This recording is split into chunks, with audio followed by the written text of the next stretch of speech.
Maraming nakapansin na netizen na hindi na nakafollow sa isa't isa ang mag-partner na si Sofia Andres at Daniel Miranda.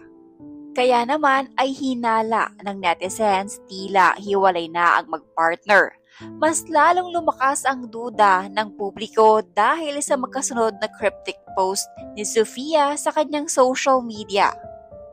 Strange, isn't it?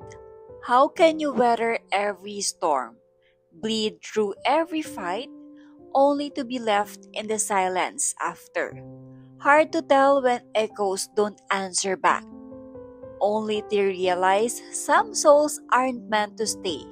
They pass through like seasons, loud with storms, soft with sun, and still, with all the love in me, I open the door wide and watch the wind carry you gently away. Samantala, sa gitna ng hiwalayang issue, wala pa din inilalabas na kumpirmasyon dito ang magkabilang kapanig.